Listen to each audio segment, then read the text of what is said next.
One of us woke up with a bad cold today. Like Outbreak. Great movie. What the SPEK? What the SPEK? SPEK? What the SPEK? What the SPEK? What the SPEK. What the SPEK? What the SPEK? Oh, buddy. You got slime! We're gonna steam it out. What's so funny? I don't get it. Is it something I said? Are you making fun of me? I mean, funny like I'm a clown, I amuse you?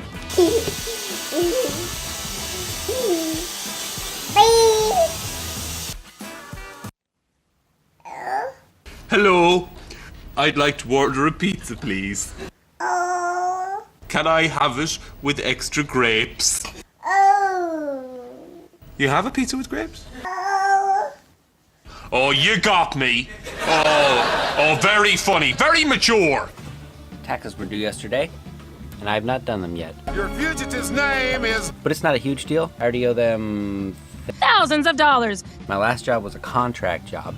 And the thing about contract jobs is they don't take taxes out. You are responsible for putting away your own money to pay your taxes. I see where this is going. The problem is I'm not responsible. And I was right! My way of getting around this was just to not file my taxes for 3 years. Terrible plan. Do not recommend. So here's the story. I started working Monday through Friday at a commercial recording studio. It was a really great studio. This place is so fancy. I was technically the studio manager, but I was more like client services. So I made sure that the folks who were getting paid a lot of money to be there were well taken care of, always had coffee, always had food. An experienced water boy. So I took the job on the assumption that there would eventually be sound work. As if I'm some gullible freaking idiot. That assumption did come from the fact that they told me there would eventually be sound work coming. You just got jammed. And it wasn't until the end of that first year that I quite realized what a hole I dug myself in. But I stayed for a couple years after that. You're dumb. Because, like I said, there was always kind of the promise of eventually getting to do engineering work. There was the promise of eventually getting to do original music work or licensing work, that kind of stuff. Gullible Smurf, you're so gullible. I got 1 or 2 opportunities to do that kind of stuff, which is fine. I mean, that's the deal. But I definitely suckered myself into thinking that there was going to be more opportunity than there was. You know, when I took the job, I thought working tangentially to the industry that I really wanted to be in, I thought this was the next step towards that. Wrong! You know, people always say, you have to start from the bottom before you can aim for the top. in my experience, that's rarely the way that it works. If you show up as the coffee guy, everybody thinks of you as the coffee guy. It's the water boy. And you can learn a whole lot in that environment, kind of on the low. But eventually you're gonna have to leave that place and apply the things you've learned and become a different thing. Now I am the master. But it's very rare that they'll all of a sudden like call you in between coffee breaks and be like, hey, do you want to engineer a session?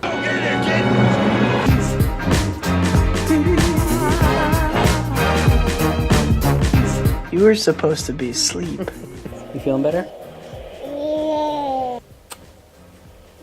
Another!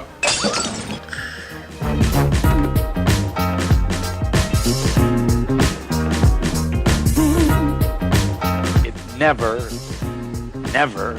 ends.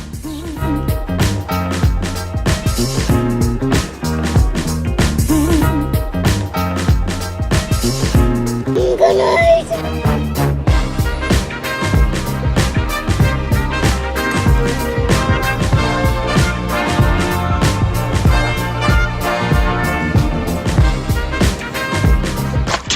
Salmon for dinner! Can't get enough cheese. I feel like a big mouse. What? We gotta bring the groceries in the house. Do you wanna go to the park first? You're not my boss!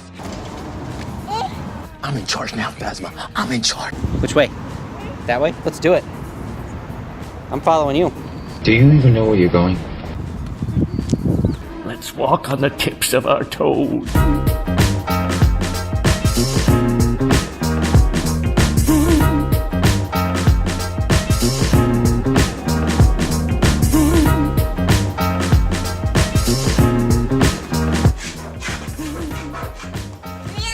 You seem to be feeling better.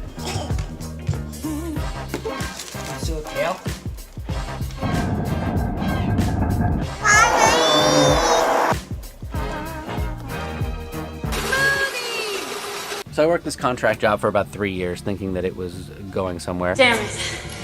Dead end. In that 3 years, I did have access to the studio after hours, so in that sense, it was pretty amazing to get to record on some of that gear. But that's the other thing I learned, is that especially after doing this first crossover event record, which is by far the best received record I've ever put out. It was fine. All of it was recorded at people's home studios. Some of it was recorded on laptops. I know some of it was recorded on cell phones in stairwells. So retro. And so it really just taught me the importance of like figuring out what process works best for you, and it's not always the best thing to be in a fancy studio, and it's certainly not the best thing to go broke in order to get access to a fancy studio, which then limits your options. Leave Kitty Cat alone.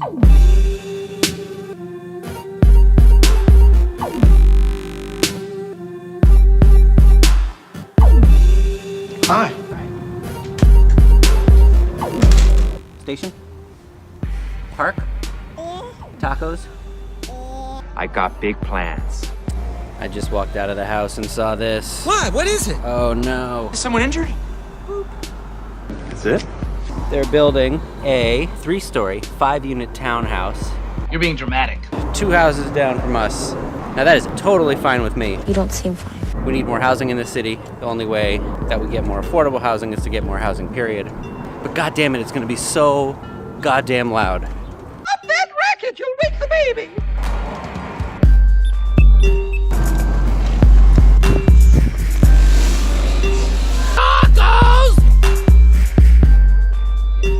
Fluffy doggy.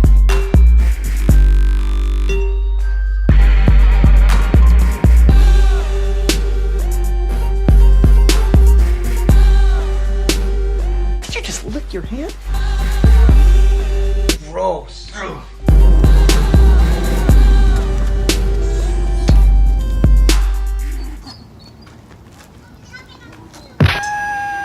That came out of nowhere.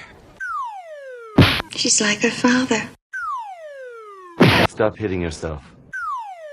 Seriously though, that's enough.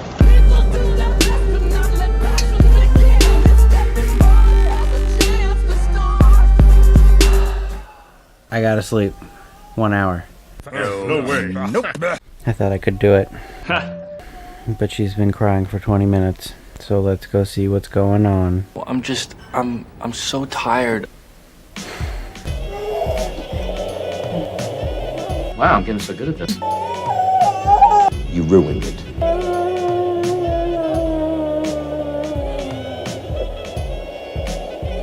Now I'm setting the timer for 5. Heck. Let's call it 10 minutes.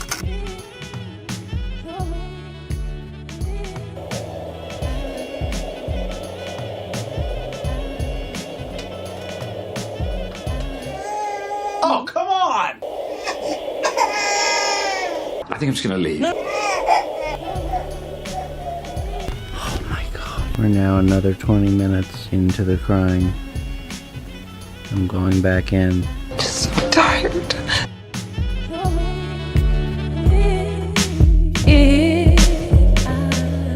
Should stay, I will be in your way,